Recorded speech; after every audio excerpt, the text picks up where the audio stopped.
네, 축구팬 여러분 안녕하십니까? 계속해서 이적 시장 점검을 하고 있는데요. 어제는 이제 토트넘구장 투어 브이로그가 올라갔었죠. 오늘은 다시 또 이적 시장 점검 컨텐츠를 또 다시 진행을 해보도록 하겠습니다.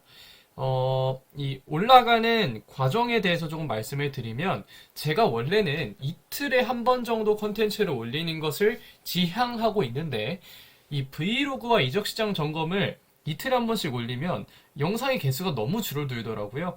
그래서 어떻게 하면 좋을지 계속해서 좀 고민을 하고 있고, 이 영상을 찍는 지금은 제가 하루에 두 개를 올릴지 아니면 한 개를 올릴지에 대해서는 좀 고민을 하고 있는데, 일단은 이걸 올렸을 때쯤이면 어떻게 좀 결과가 나와 있지 않을까라는 생각이 듭니다.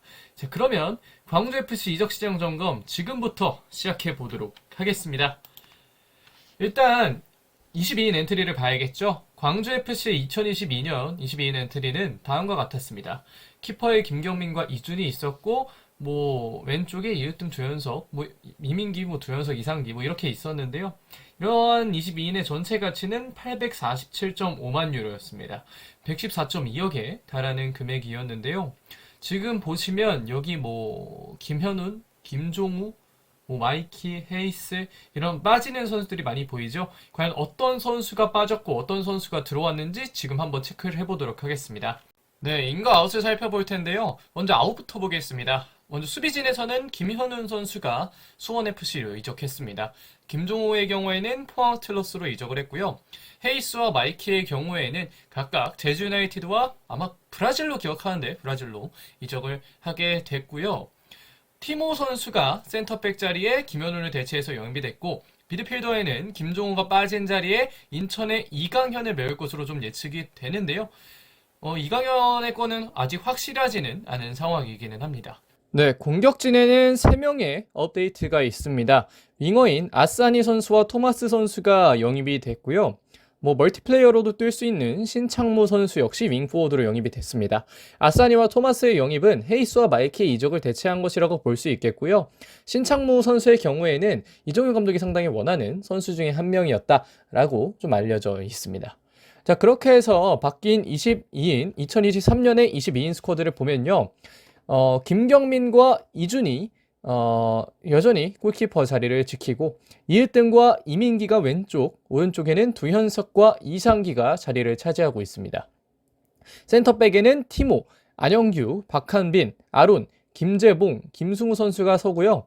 중앙에는 정우현, 이순민, 이강현, 이희균이 자리하고, 윙포드에는 엄지성, 아사니, 토마스, 하승훈, 톱에는 산드로와 허율이 존재합니다. 22인의 전체 가치를 보면 지난 2022년보다는 살짝 떨어진 모습이기는 한데요.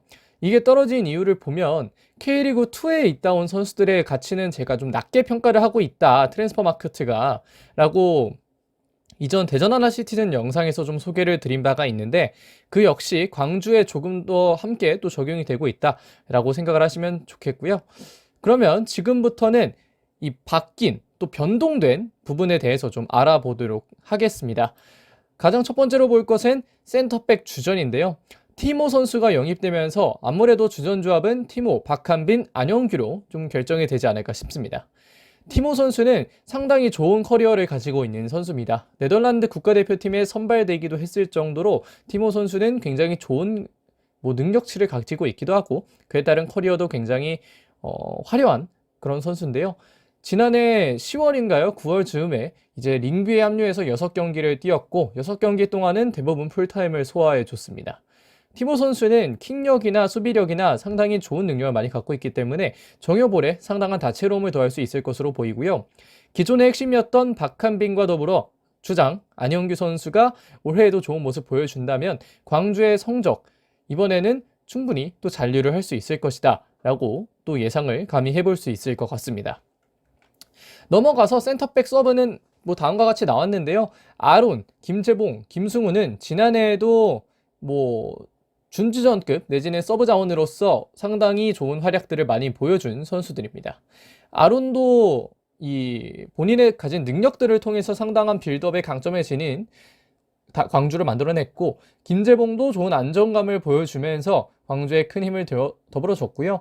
김성우의 경우에는 이 센터백 선수들 중에 가장 어린 선수임에도 불구하고 상당히 나쁘지 않은 활약을 보여줬고 앞으로도 보여줄 게 더 많이 남은 선수다라고 또 얘기를 드릴 수가 있겠습니다.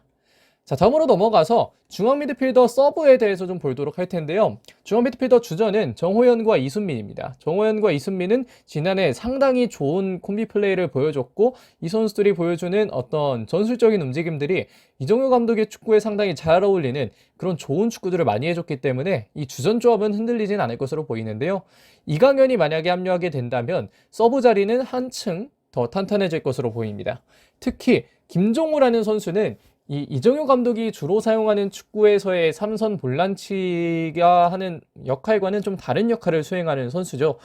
김종호의 경우에는 뭐 세컨드 스트라이커 내지는 공격형 미드필더를 좀 많이 보는 선수인데 만약에 이강현이 김종호의 빈자리를 대체하게 된다면 보다 수비적으로 강점을 지니고 있는 선수이기 때문에 광주의 축구에는 조금 더 도움이 되지 않을까 싶습니다.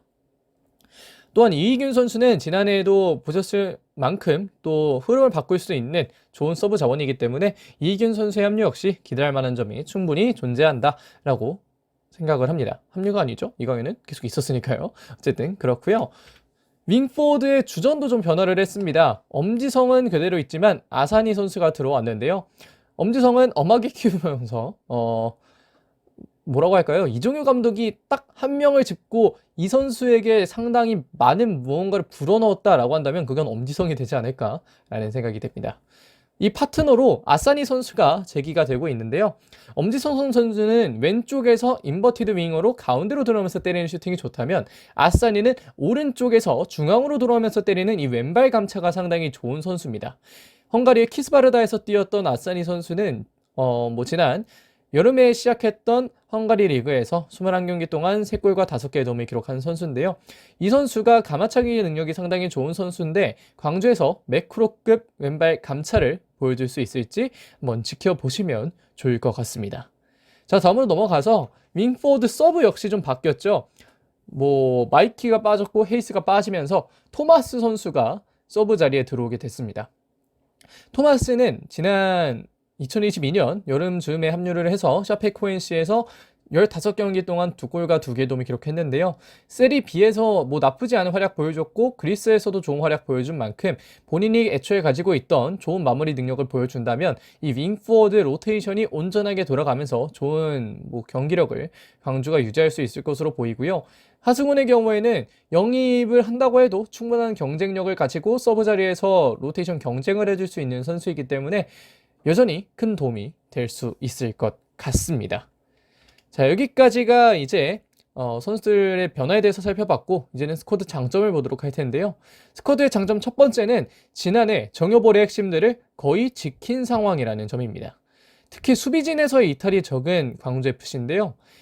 이 안영규와 박한빈이라는 이 두 명의 중점적인 선수를 두고 김현훈이 빠진 게 이 세 번째, 네 번째 센터백이 빠진 것이기 때문에 그 자리에 티모를 채우면서 핵심을 지킴과 동시에 추가적으로 장점을 발휘하게 됐다라고도 얘기를 할 수가 있겠고 이선 측면에도 새로운 선수들이 영입되면서 이 선수들이 충분히 활약을 해준다면 그 이전에 있었던 선수들의 활약을 충분히 대체할 수도 있을 것으로 좀 기대를 모으고 있습니다.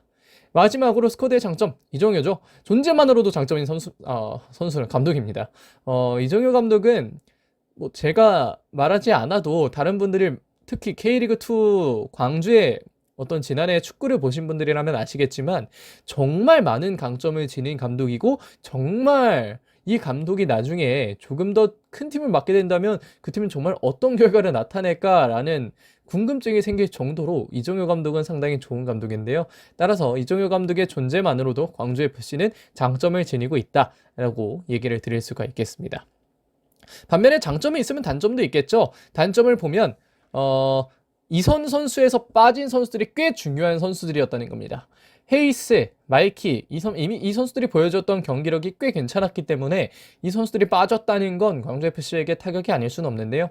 아산이나 토마스 중에 한 명이라도 터지면 다행이지만 만약에 두 선수 다 아직은 변수인 단계에 위치하고 있기 때문에 좀 더 좋은 활약을 하지 못하면 이 영입은 아주 성공적인 영입이었다고 판단하기는 어려운 상황이 만들어질 수도 있을 것 같습니다.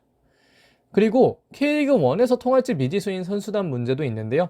이건 뭐 K리그 2에서 올라온 어떤 구단이든 좀 당연히 우려점을 받을 수밖에 없는 건데, K리그 2에서는 압도적이었던 광주지만 K리그 1에서는 어떻게 될지 이건 좀 지켜볼 만한 필요가 있겠습니다. 마지막으로 이강현 영입이 어려워진다면 어떻게 중앙 미드필을 채울 수 있는지도 좀 문제인데요. 박한빈을 중앙으로 올려서 이 문제를 해결한다고 하기엔 이강현이 들어왔을 때 자리가 두 번째 내지는 세 번째 중앙 미드필더였다는 게 좀 아쉬운 점이고, 그렇게 해서 만약 박한빈을 올린다고 하더라도 기존에 있었던 주전조합인 정호연과 이순민 중에 하나를 센터백으로 내리기에는 어려운 상황이라서 이런 점들은 이강현의 영입이 꼭 광주에게 필요할 수 있다는 것을 시사하는 그런 장면이 아닌가라는 생각을 좀 하게 됩니다. 그렇게 해서 이제 결론을 내려보자면 이정효는 강하다, 그래도 평타는 치지 않을까 싶은 감독이 바로 이정효 감독인데, K리그 1에서도 전술적인 역량을 잘 발휘해 준다면 정말 좋은 경기력을 보여줄 수 있을 것 같고요. 티모 선수가 합류하면서 빌드업 패턴이 다채로워졌고 분위기를 이어감과 동시에 조금 더 올리고자 노력을 하고 있습니다. 광주의 경우에는 이 전술적인 움직임들을 보는 재미가 있는 팀이기 때문에 이렇게 다채로워지는 빌드업 패턴을 많은 분들께서 지켜보시면 상당히 재밌을 것 같고요. 마지막으로 영입된 이선 자원들의 경기력이 상당히 중요합니다. 아시라 아사니 선수와 토마스 베티넬리 선수, 이 두 명의 선수가 제대로만 활약해 준다면 광주 이번 시즌 파이널 B 내지는 잔류 무리가 아닙니다. 따라서 이 세 가지의 포인트가 광주에게는 상당히 중요하다라고 얘기를 드릴 수가 있겠습니다. 자, 여기까지 광주FC의 이적 시장을 좀 점검해 봤는데요. 이 썸네일 그리고 이 마무리에도 나와 있다시피 이강현 선수가 상당히 중요한 포인트입니다. 과연 이강현 선수를 광주FC가 영입하면서 겨울 이적 시장에 방점을 찍게 될지 좀 지켜보시면 좋을 것 같고요. 광주FC 이번 영상 이 정도까지 하도록 하겠습니다. 고맙습니다.